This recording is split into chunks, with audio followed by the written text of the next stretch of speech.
Fifth question.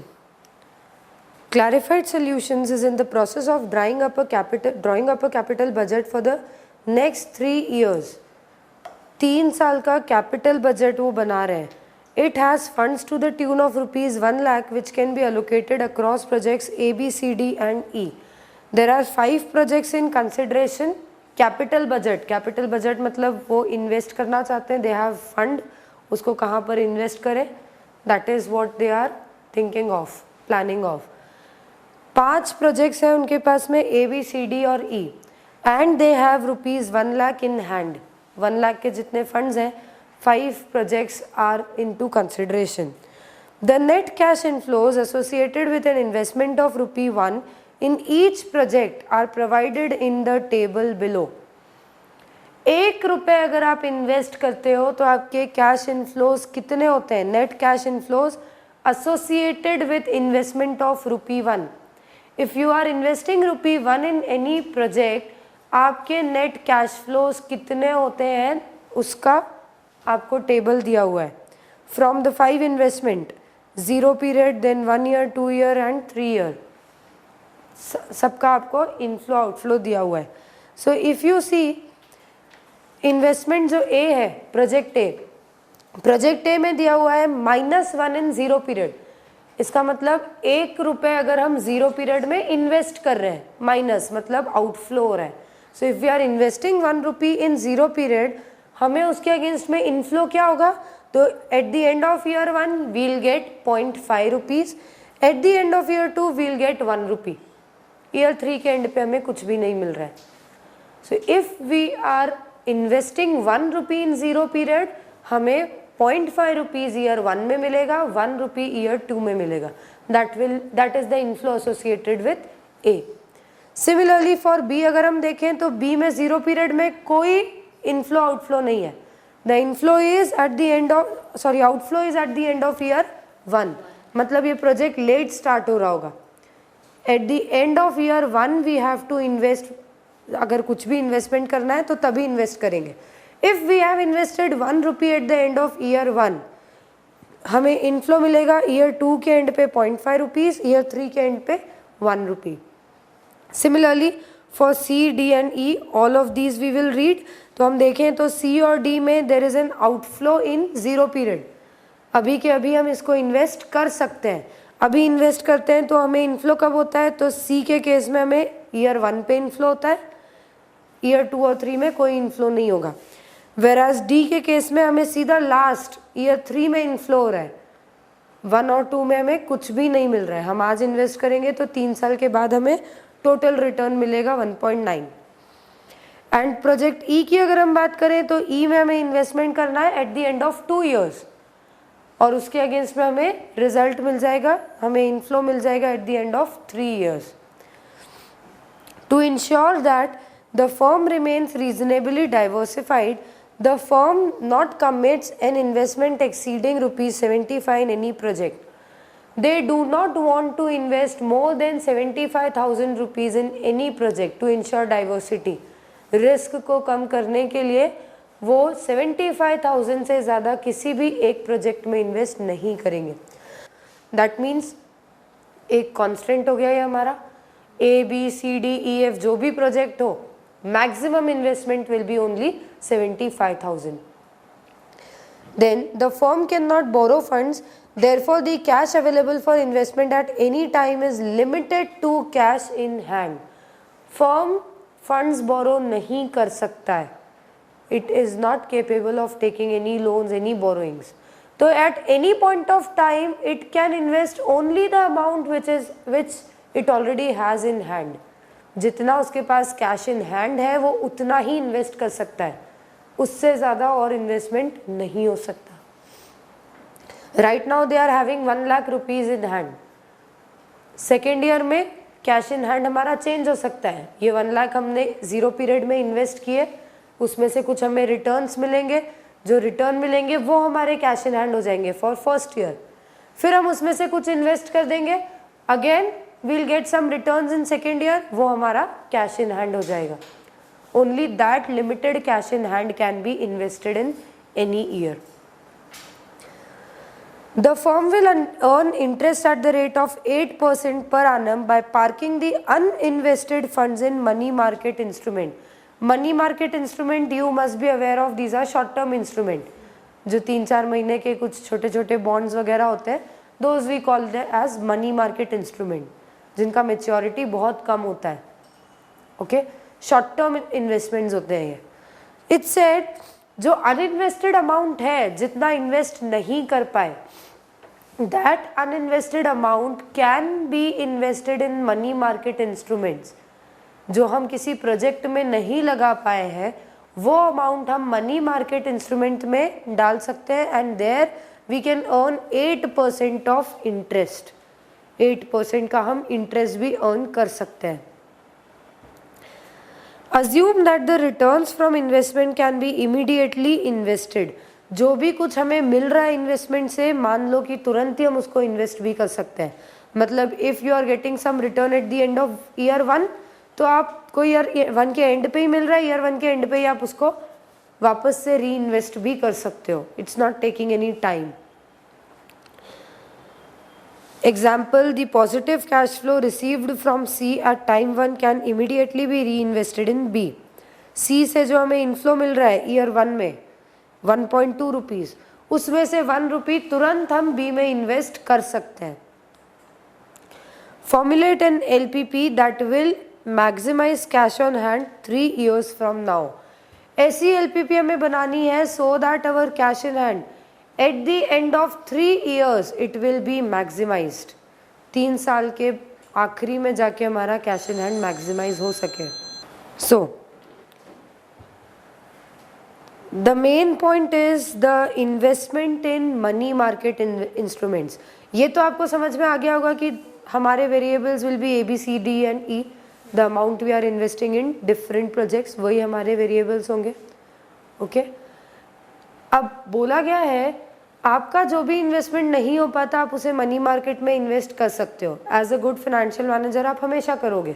आप कभी भी फंड्स अपने पास पैर नहीं रखे रहने दोगे. सो if you have 1 lakh rupees in hand, आप इन्वेस्ट सिर्फ 80,000 ही कर पाते हो इन डिफरेंट प्रोजेक्ट्स. बाकी का 20,000 you will definitely invest in money market instrument. Okay, तो ज़ीरो पीरियड में भी हम कुछ अमाउंट मनी मार्केट में इन्वेस्ट कर सकते हैं. जो हमारे 3 प्रोजेक्ट जीरो पीरियड में चालू हो जाएंगे ना, A, C और D, 3 प्रोजेक्ट में there is cash flow in zero period. बाकी के 2 में बाद में है, B और E में there is a cash outflow in later years.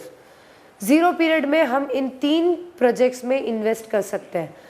तो 1 लाख में से जितना हमने इन तीनों प्रोजेक्ट में इन्वेस्ट किया उतना किया, बाकी का जो बच जाएगा वो हम मनी मार्केट में इन्वेस्ट कर देंगे. Okay, so that amount will invest in money market. अब जो प्रोजेक्ट में हमने इन्वेस्ट किया उससे कितना कैश इनफ्लो हो रहा है वो तो हमें मालूम है, टेबल में दिया हुआ है. जहाँ जहाँ आपने जो भी इन्वेस्टमेंट किया है उसका रिस्पेक्टिव आपको किस साल में कितना कैश इनफ्लो होगा. तो ईयर 1 के एंड पे you are having a cash inflow from project A and C, दोनों से इनफ्लो हो रहा है. इसके अलावा जो मनी मार्केट्स में आपने इन्वेस्ट करा हुआ था, मनी मार्केट में आपने जो कुछ अमाउंट इन्वेस्ट से एक्स रुपीज़ आपने मनी मार्केट में इन्वेस्ट किए थे इन जीरो पीरियड, उस पर भी आपको कुछ रिटर्न मिलेगा. प्रिंसिपल तो मिलेगा ही, क्योंकि मनी मार्केट है तो शॉर्ट टर्म है, पूरे 3 साल के लिए आपने इन्वेस्ट नहीं किया होगा. ओके, तो आपको प्रिंसिपल अमाउंट तो रिफंड होगा ही, प्लस 8% के रेट पे इंटरेस्ट भी मिलेगा. इसका मतलब अगर आपने एक्स रुपीज़ इन्वेस्ट किए होंगे in zero period, so you will get 1.08x at the end of year 1. Okay, मतलब आपके पास टोटल इनफ्लो कितना हो गया, sum inflow from A, sum from C and this 1.08 of X. ये हो गया आपके पास total cash in hand at the end of year 1. इतना कैश इन हैंड हो गया. अब ईयर 1 के एंड पे आप क्या करोगे, तो you will invest some amount in B. जितना भी कैश इन हैंड है उसमें से कुछ अमाउंट हम B में इन्वेस्ट कर देंगे. जो अमाउंट बच जाएगा B में इन्वेस्ट करने के बाद भी अगर कोई अमाउंट हमारे पास बच जाता है, again we will invest it in money market. वापस से हम मनी मार्केट में इन्वेस्ट करेंगे. तो ज़रूरी नहीं है कि जो मनी मार्केट में इन्वेस्टमेंट है वो कांस्टेंट चल रहा है, हमने ज़ीरो पीरियड में जितना इन्वेस्ट किया उतना ही हमेशा रहेगा इन्वेस्टेड, ऐसा कोई कंपलसरी नहीं है. ज़ीरो पीरियड में हमारा मनी मार्केट में इन्वेस्टमेंट कुछ और हो सकता है, ईयर 1 में कुछ और, ईयर 2 में कुछ और, depending on the cash in hand and the investment requirements. ये समझ में आ गया? So that means the amount invested in money market will be different in different years. तो हमें हर एक को एक वेरिएबल अज्यूम करना पड़ेगा, because we do not know कितना अमाउंट इन्वेस्ट किया है। तो हम सिर्फ एक ही अमाउंट, एक ही वेरिएबल नहीं ले सकते। मनी मार्केट में हमारा जो इन्वेस्टमेंट है, लेट इट बी एक्स, वो तो 0 पीरियड का इन्वेस्टमेंट हो सकता है। ईयर 1 में मनी मार्केट का इन्वेस्टमेंट कुछ और हो सकता है, ईयर 2 में कुछ और हो सकता है। So we will have to assume the investment in money market as different for different years. ये समझ में आया? So let us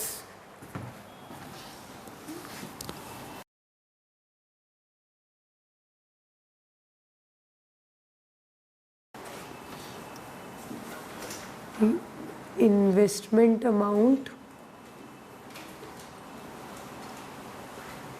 in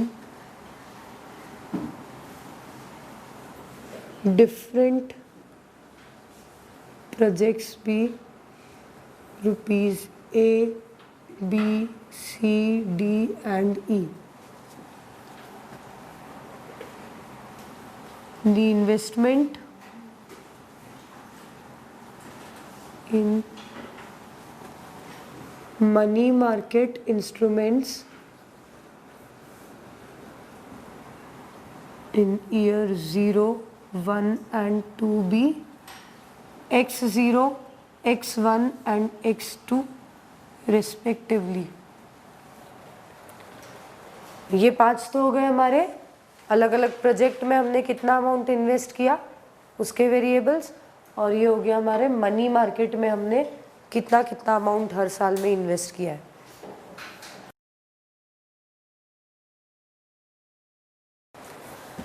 the objective is to maximise the cash in hand at the end of year 3। Year 3 पे हमें जितना cash inflow होगा वो हमें मैक्सिमाइज करना है। आपको बोला है लास्ट लाइन में, formulate an LPP that will maximise cash in hand 3 years from now. 3 साल के बाद जो भी आपको कैश इन हैंड मिलेगा उसको हमें मैक्सिमाइज करना है। So our objective is to maximize Z, where Z is the cash in hand of third year के एंड का cash in hand. Third year के एंड पे आपको क्या क्या मिल रहा है? ईयर तो प्रोजेक्ट ए से आपको कुछ भी नहीं मिल रहा है, प्रोजेक्ट बी से you are getting an inflow of 1 rupee. अगर आपने 1 रुपी का इन्वेस्टमेंट करा है तो आपको इनफ्लो भी 1 रुपी मिलता है। You are investing B rupees, project B में आप B रुपीज इन्वेस्ट करोगे, इसका मतलब आपको इनफ्लो भी B रुपीज ही होगा at the end of year 3। तो एक तो इससे आपका कैश इन हैंड बढ़ेगा B रुपीज से। देन प्रोजेक्ट सी में हमें थर्ड ईयर के एंड पे कुछ भी नहीं मिल रहा है। प्रोजेक्ट डी में वी आर गेटिंग 1.9 रुपीज, 1 रुपये इन्वेस्ट करोगे तो 1.9 मिलेगा। So when you are investing D rupees आपको 1.9 D मिलेगा। प्रोजेक्ट टी में again we are getting 1.5 E। इसके अलावा और क्या हमें मिलेगा? मनी मार्केट जो हमने सेकेंड ईयर में इन्वेस्ट किया होगा वो मैच्योर होगा थर्ड ईयर के एंड पे। सेकेंड ईयर में हमने इन्वेस्ट किया है x2 रुपीज, इस पे 8% का इंटरेस्ट लग रहा होगा। 8% का रेट पे इंटरेस्ट लगेगा तो ये टोटल अमाउंट हो जाएगा 1.08 x2 जो हमें थर्ड ईयर पे मिल जाएगा, प्लस 1.08 x2। ये क्लियर है? Objective is clear? Any doubts? 1 रुपी नहीं इन्वेस्ट किया, x2 रुपीज इन्वेस्ट किया है। मनी मार्केट है ना, तो आपका प्रिंसिपल भी आपको वापस मिलेगा। It's a short term investment, long term के लिए आप नहीं इन्वेस्ट कर रहे हो। x2 रुपीज आपने इन्वेस्ट किया सेकेंड ईयर के एंड पे और 8 रुपीज के रेट पे इंटरेस्ट मिल रहा है, तो 0.08 x2 तो आपका इंटरेस्ट हो जाएगा प्लस प्रिंसिपल x2, वो भी आपको वापस मिलेगा। टोटल कैश आपका 1.08 हो जाएगा। Any other doubt? Subject to, now coming to the constraints. सबसे पहले हमें बोला गया है जीरो पीरियड में हमारे पास फंड्स है 1 लाख रुपीज। जीरो पीरियड में द फंड्स आर 1 लाख।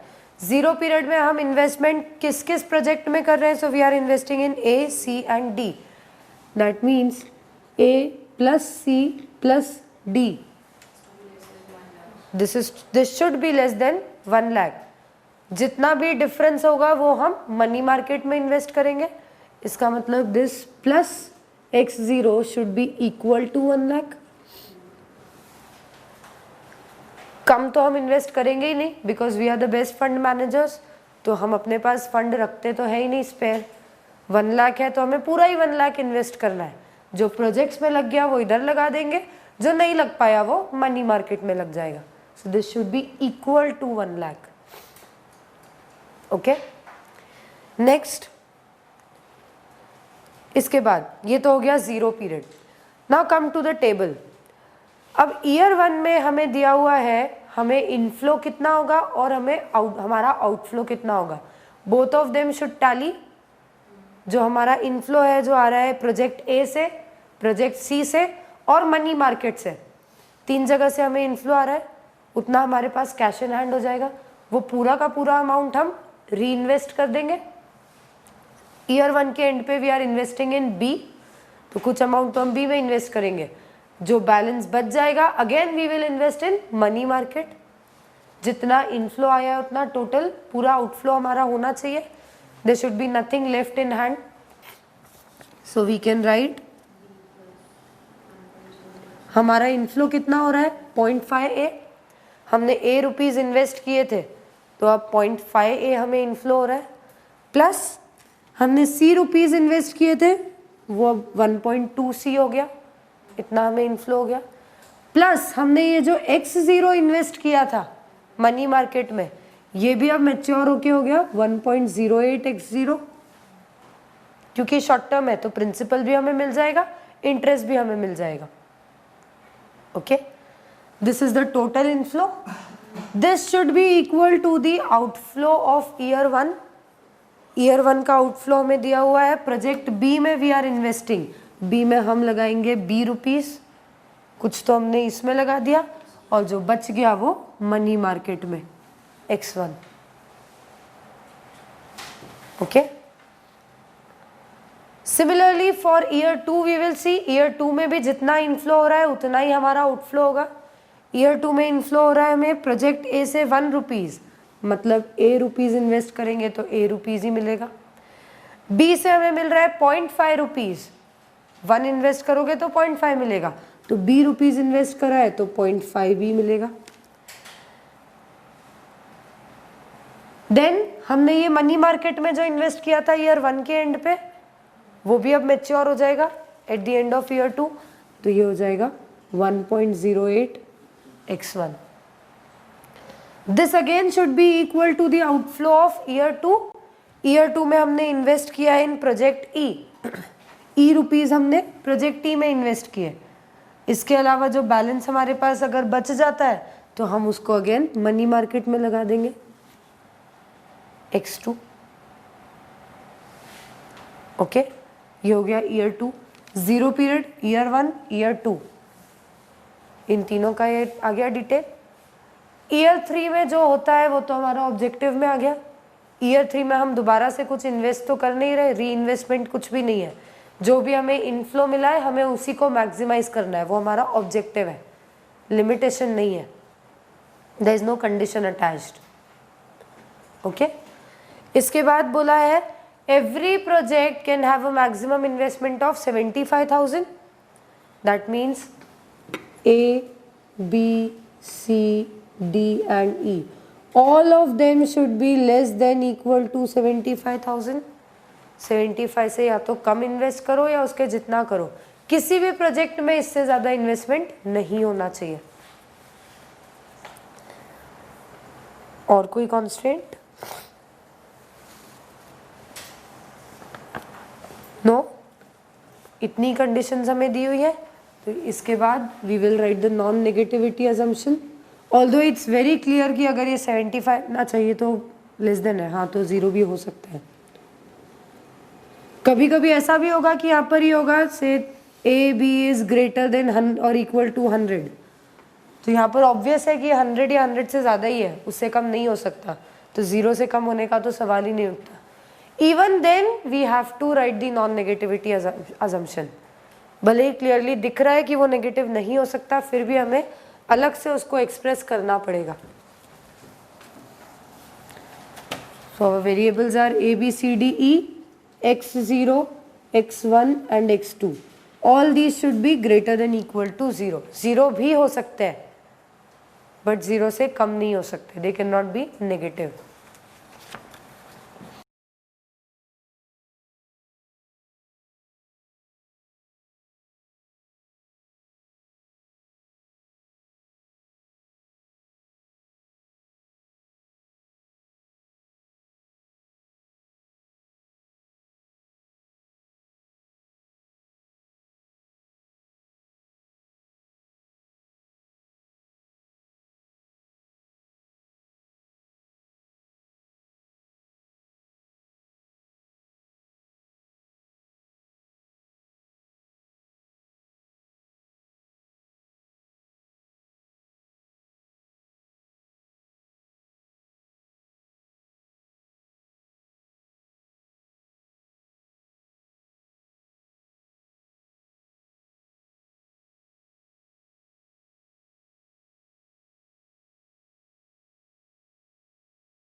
ये लिख के read the next question 6th.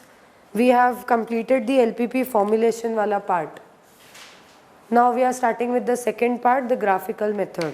आपको बोला था मैंने ग्राफ्स लेके आने के लिए, लेके आए हो तो ठीक है, नहीं लाए हो तो अपने अंदाजे से करते जाओ, बाद में फेयर कर लेना. Read question number 6th and formulate the LPP for 6th question.